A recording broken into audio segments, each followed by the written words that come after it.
Welcome to Airwaves and Archives, your monthly connection with the Salem Public Library located in the heart of our wonderful community at 403 North Jackson Street. Now let's turn the page and talk about all the latest happenings here at our library with Sally Granowski. Welcome to this month's episode of Airwaves and Archives. I'm your host, Sally Granowski, and I'm joined here today by Miss Kate McBride, who is currently celebrating her 15th year anniversary today, the lovely day of November 19th when we record. So happy anniversary, Kate. That's exciting. Thank you. You're welcome. Okay, jumping right into library news. We wanted to start out this episode by thanking a handful of young gentlemen. The south basement of the library flooded again. This wasn't the first time it flooded. The first time was it September or was it August? The very last week of September. Oh gosh. Okay, so the last week of September it flooded, but this more recent one we had all of our rain, it flooded worse. And there was some damage and items that needed to be moved out. Thankfully, you didn't have to do it yourself. No. And so why don't you tell me about the amazing young gentleman who came to help? Well, the principal at the high school, Jody Haven, arranged for 5 young men, Dalton, Tegan, Matthew, Daniel, and Nathan. They are in various weight training classes at the high school. She invited them to help us. Originally, they were going to help for about an hour. I think once they saw the size of the job and how much their help would be appreciated, they were allowed to stay longer if they could, could afford to miss more classes. Sure. And most of them spent the entire day with us. That is so cool. I was very grateful. That is so cool. And I mean, just youths. They're a lot stronger than we are. They were strong. They were energetic. They actually thought it was fun. So exactly. I was like, it's a win-win-win. You get to throw stuff into the dumpster. And I saw the photo you took of them on Facebook where they're in the children's section. That was just the cutest picture. They were cute. That's adorable. We have some really great young people in this community. Most assuredly. So I'm very, very thankful for them. So thank you, gentlemen, for coming in, helping clear out the library basement. And they were able to take care of everything that needed to be removed, correct? Almost everything. Almost everything. Okay. We had some fantastic volunteers, including you. Yeah, I did. I moved one cabinet. It counts. It all counts. And then Larry and Carrie Border. Carrie's been a volunteer with the library for decades. They came in and actually sawed some of the larger, heavier countertops that were down there. Oh, okay. So that they were easier to haul upstairs and out to the dumpster. They did that one Saturday afternoon. Oh, that's nice. I was incredibly And where did we get the dumpster from? Godey. Good. Okay. They are such good people. They were very easy to deal with. They're so friendly. They are very friendly. So good. Okay. So that's library news. Moving right along. So last month we talked about just the basics of the library, what the library, some of the services the library offers, how to come in and get a library card. Today we're going to talk a little bit more about the resources that the library does a little bit more in depth. We've got 3 to talk about today. The first one we're going to talk about is books on the run. I didn't know that the library offered this program.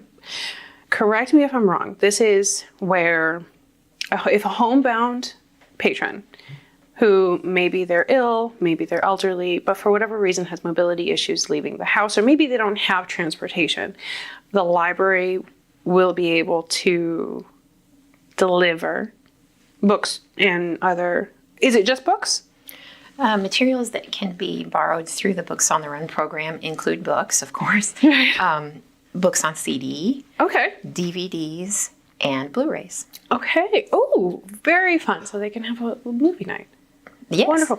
So if somebody is homebound and they think, oh man, I can't go into the library and take advantage of the stuff that is in the library. How does somebody sign up for Books on the Run? There are applications at the circulation desk. So if an application cannot be obtained in person, we can mail it, we can fax it, we might even be able to email it. We can arrange to get that to the patron, and then the patron, of course, would need to return it to us so that we can know what types of materials they're interested in getting, and favorite authors, favorite subjects, genres, whether or not they need large print books or they can handle standard print. And then, of course, name, address. The program is for homebound residents of the immediate city limits of Salem.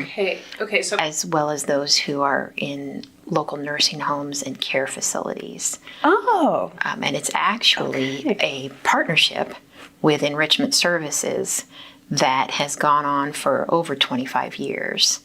I actually ran into Janet Petty at the Heroes Marathon Expo this past Friday, the 15th, and I learned from her that she's the one that started that program. Really? So thank you, Janet Petty, because that has helped a lot of residents who are not able to get into the library. That is so neat. I love that. It's just a fantastic program. That's wonderful. Okay, so how often? So if somebody comes in, or they are able to fill out this application and return it to the library, what happens next? How often do these books get delivered? Do they call in and say, I've got to go out of town for, I don't know, doctor's offices or whatnot, so can they halt services? Once the application is submitted, what happens then? Well, it is important that there's clear communication between the patron and the library, especially considering that it's Enrichment Services that does the pickup and the delivery. So the library does need to let Enrichment Services volunteers know that they won't be picking up from or delivering to so-and-so's home or such and such facility on a particular date. Now, that being said, it is standard that books are previously checked out materials are picked up and new materials are delivered on the second and fourth Tuesdays of each month. The second and fourth Tuesday. Correct. Okay. I would like to distinguish, if it's okay. Yeah, absolutely. That this program is for patrons who are homebound for long term, as opposed to homebound for a short-term illness like the flu or COVID. We do offer curbside pickup for folks that might want to swing by the library, but they don't want to share don't want to share the germs. And they're welcome to call ahead and let us know what items they're interested in having checked out, and then staff can run those books or movies out to their vehicle when they arrive. Okay. So do they have to call, or say, for example, I go through the Missouri Evergreen program, which we talked about last week, and I reserve books. Then when I get the notification that they come in, if I'm sick, I can just call the front office, listen to me. I can call the front desk and say, hey, can you bring my books out? Yes. Oh, okay. Yes. Okay, that's wonderful. They can be put on hold online, but we do need a call when they arrive. Sure. One of the resources here at the library is the genealogy section.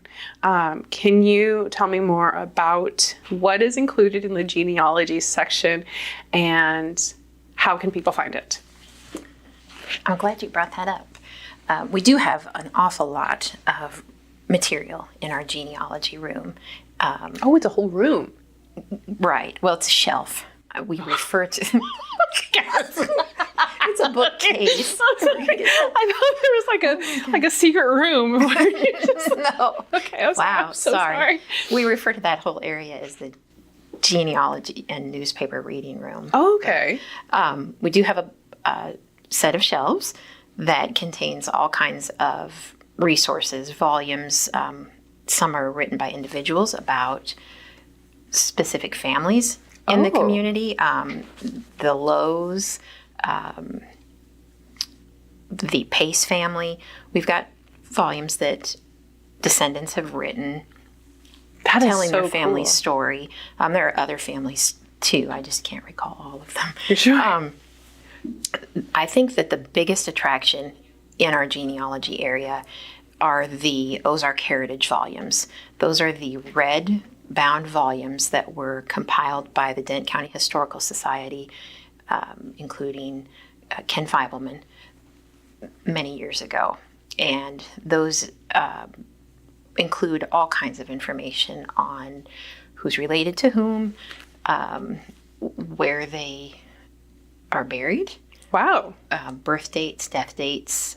Okay. So kind of like a whole family tree of sorts. Right. That is so cool.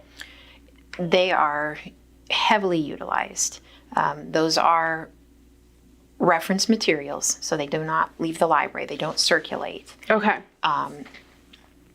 Guests are invited to have photocopies made.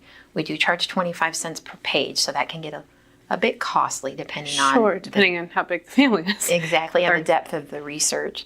But guests are also welcome to use their phones to take photos of those pages, and that way they've got all of the details. So that when they get back home, it's wonderful to see people come in and to learn about their history, about their family. It's fantastically rewarding when people find that one missing pice that connects different That is dots. So fascinating. It's neat. I love that. So if somebody, I mean, this is just a question I just thought about. What we have here, it's already been written, but if, some of those families still live in the area, if they want to add to their family's section of that shelf, can they? Yes, we take donations. Okay. That's wonderful. As long as it's something that size-wise will fit on Yeah. the shelf. Space is important, or limited, I should say. It is. So there are 7 of those Ozark Heritage volumes in our collection. We have other resources from neighboring counties, including Phelps County and Crawford County, that are similar to those red-bound volumes. We also have all 4 of the Lois Smith books.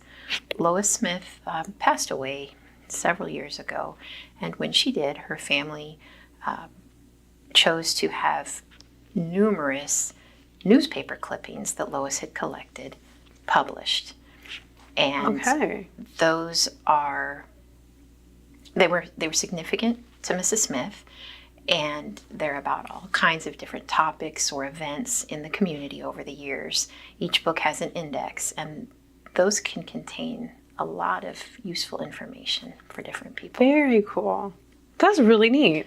We also have some notebooks that were compiled by individuals. Dennis Heyman, I believe, had done a lot of work on this topic, and that was the Trail of Tears. And again, those are reference materials. They don't leave the library. Sure. But I mean, you could take, a patron can take a picture of it to read later. They can take a photocopy of it. Or just write good old-fashioned notes. Good old-fashioned notes. Yes. So. Nice.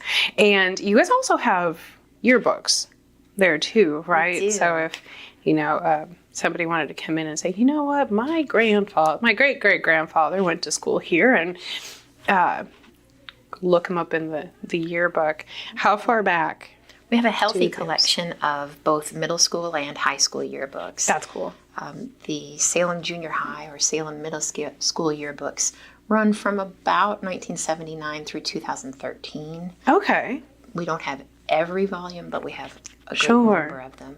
We also have the senior high school yearbooks, and our earliest volume is from 1948, I believe. Oh, wow. And then we have volumes clear up until 2024, 2023, whichever would have come out last spring. Sure. The high school is very good to remember the library, and they've been donating those for many years. The earlier ones were donated by private individuals. Sure. That is so cool.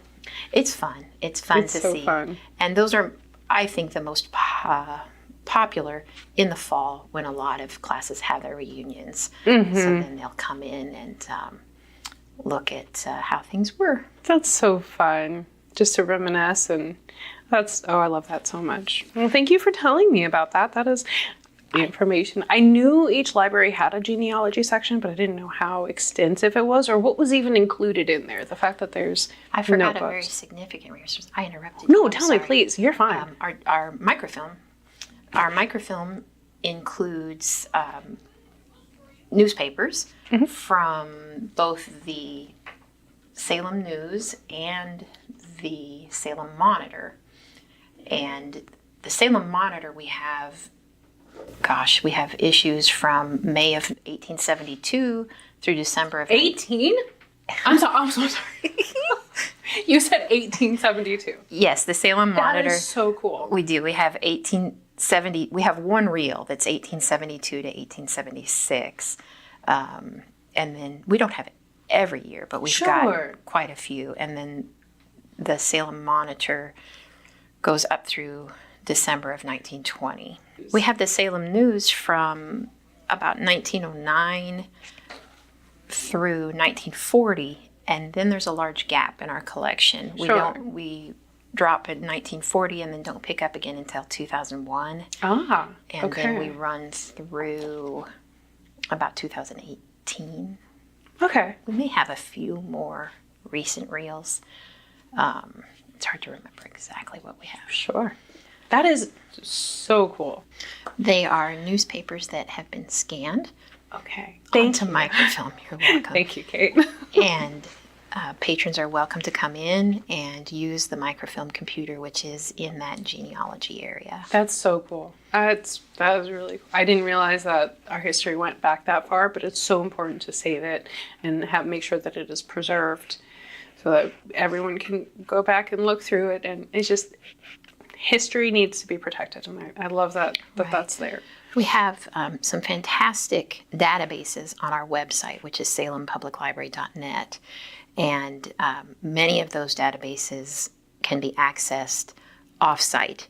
Okay. Some of the databases do have to be utilized either within the library, or if they're utilized remotely, you might be asked to enter your library card. Sure. Library card number.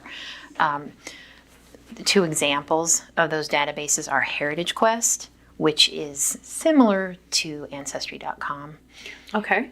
Missouri Digital Heritage is out of the Secretary of State's office in Jefferson City, and that is comprised of materials that have been digitized by other libraries throughout the state as they have the time, staff, and finances to upload those. So you never really know what you're going to find on Missouri Digital Heritage, but it's almost always cool. That's really neat. Yeah. I love that. So if somebody moves here from, say, Kansas City, where they grew up, and they want to look up their genealogy, they can go onto that website. Now, they can find it through the salempubliclibrary.net. At salempubliclibrary.net, one would go to Library Resources, use the drop-down menu, and click on Genealogy. That's so cool. And then there's that list of databases, among which is Missouri Digital Heritage.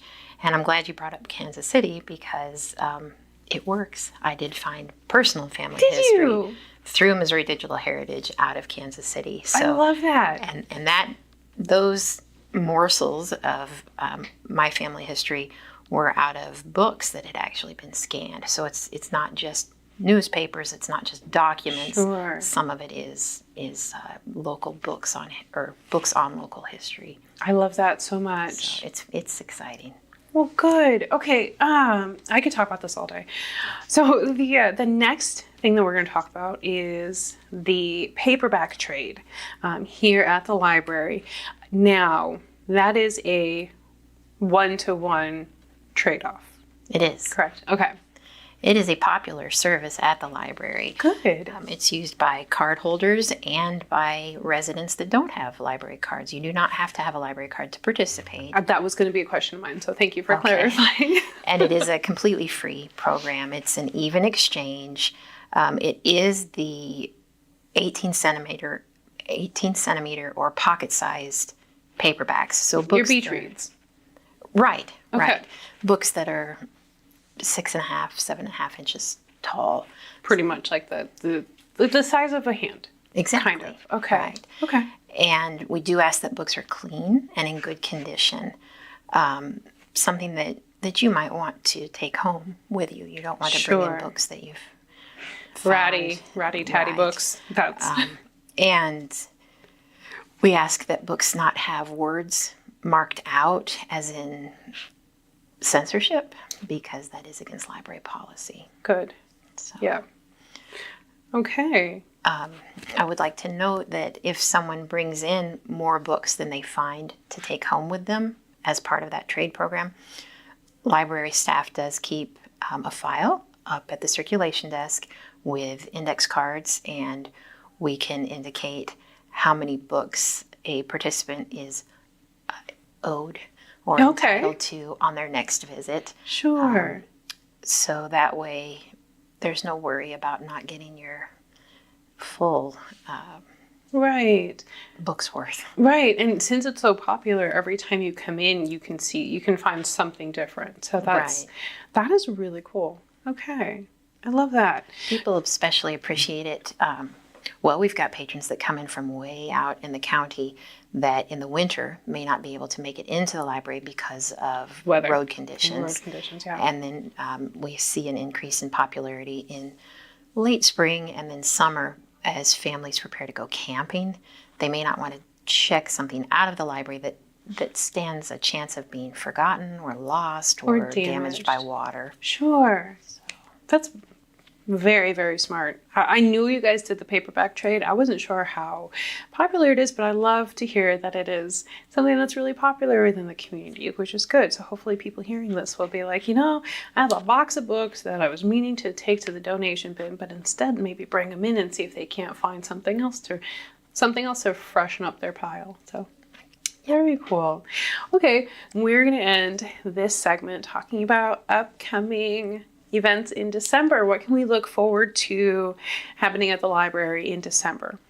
Well, in December, we will have our regular preschool program, which is the second Tuesday of the month at 10:30 in the morning. Oh, okay. And that is in the north basement meeting space. Again, for any of these programs or events, no library card is required. They are free. Everyone is welcome. Wonderful.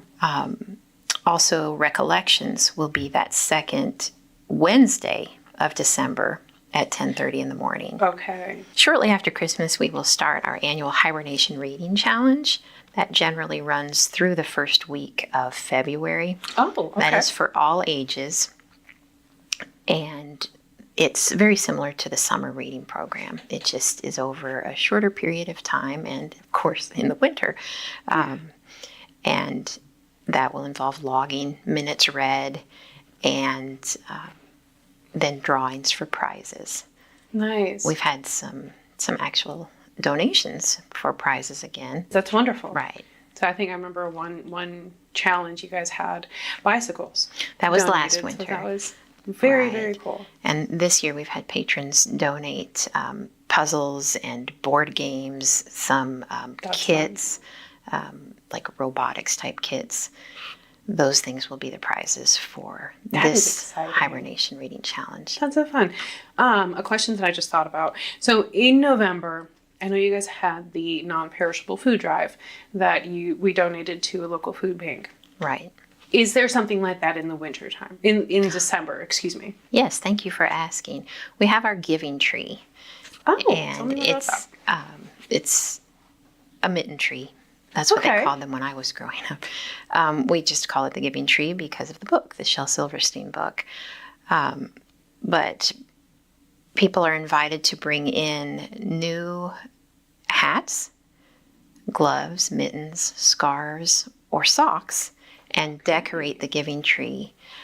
And then shortly before students break for winter break, those items will be donated to an area school. Oh, that's wonderful. And we will get them to the administration at that building so that they can pass them out to students that they know are in need before they go home for winter break. Keep warm, absolutely. So children sizes or just kind of a range of sizes? A range of sizes, Okay. anything from preschool size up through young adult. Oh, okay. So do you guys only accept store-bought items, or if we have some crafty patrons knit some scarves and hats or whatever, will those be accepted as well? Of course. We do Wonderful. have some crafty patrons, some incredibly talented and There's a lot very of generous talented people patrons. here. That's yes, we have a lot of talent in this town, which is wonderful. I love that so much. Okay, so lastly, let's talk about because there's holidays in December. So let's talk about the library hours so that people are aware of, when will the library be closed. Obviously, it's weather permitting, and something can happen unexpectedly, but scheduled closures or hour changes in December. In December, the library will close for Christmas Day, December 25th. Okay. And we're always closed on Sundays. Right. We will be open for regular hours on Christmas Eve and on New Year's Eve. New Year's Eve. Okay. We will be closed January 1st, New Year's Day. Okay. But other than that, it's business as usual. Okay, well, Kate, thank you so much for sitting with me and talking about some of the more wonderful things that we can expect coming into the library. It's been my pleasure. Thank you.